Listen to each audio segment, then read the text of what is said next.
विश्व के कोने कोने में यूट्यूब के माध्यम से हमें सुनने वाले सज्जन और सन्नारियों, आज मैं आपको वंश वृद्धि के वो वंश के विषय में बता रहा हूँ जिसका पाठ करने के मात्र से हमारे वंश में वृद्धि होती है, कुल में अच्छे बच्चे पैदा होते हैं।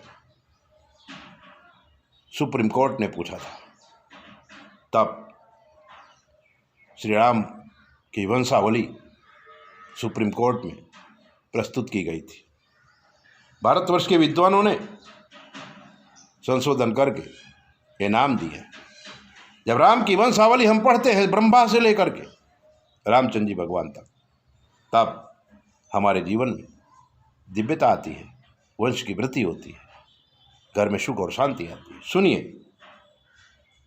रामचंद्र जी के वंश में ब्रह्मा जी के पुत्र हुए मरीचि, और मरीचि के पुत्र हुए कश्यप ऋषि। कश्यप ऋषि के पुत्र हुए विवस्वान, और विवस्वान के वैवस्वत मनु हुए। वैवस्वत मनु के समय जल प्रलय आया था। वैवस्वत मनु के 10 पुत्रों में से एक का नाम था इक्ष्वाकु, और इक्ष्वाकु ने अयोध्या को अपनी राजधानी बनाया, और इस प्रकार इक्ष्वाकु कुल की स्थापना हुई।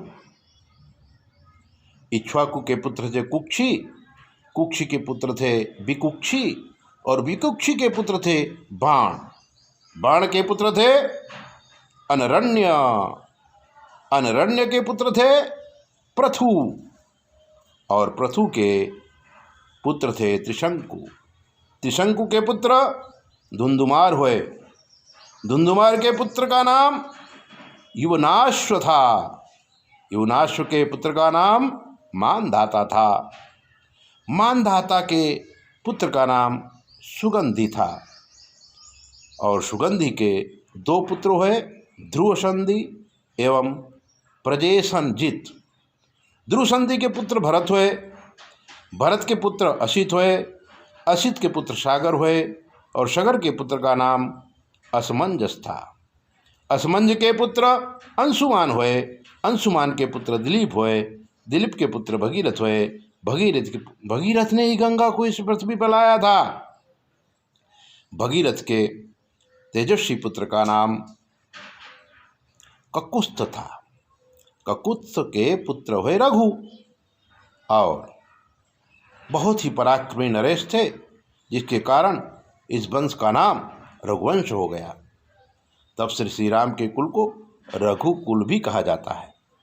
रघु के पुत्र हुए प्रबद्ध, प्रबद्ध के पुत्र हुए संखण, और संखण के पुत्र हुए सुदर्शन, सुदर्शन के पुत्र का नाम था अग्निवर्ण, अग्निवर्ण के पुत्र का नाम था शीघ्रग, और शीघ्र के पुत्र का नाम मरु था। मरु के पुत्र प्रसु शुक्र थे, और प्रसु शुक्र के पुत्र अम्बरीश हुए।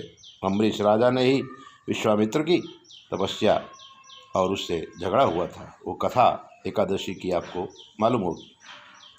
अम्बरीश राजा के पुत्र का नाम नहुष था, नहुष के पुत्र ययाति हुए, ययाति के पुत्र नभाग हुए, नभाग के पुत्र का नाम अज था, और अज के पुत्र का नाम दशरथ था। दशरथ के 4 पुत्र हुए, राम लक्ष्मण भरत शत्रुघ्न। इस प्रकार ब्रह्मा जी के 39वीं पीढ़ी पर रामचंद्र जी भगवान का जन्म हुआ। परम ब्रह्म परमात्मा कब प्रकट होता है?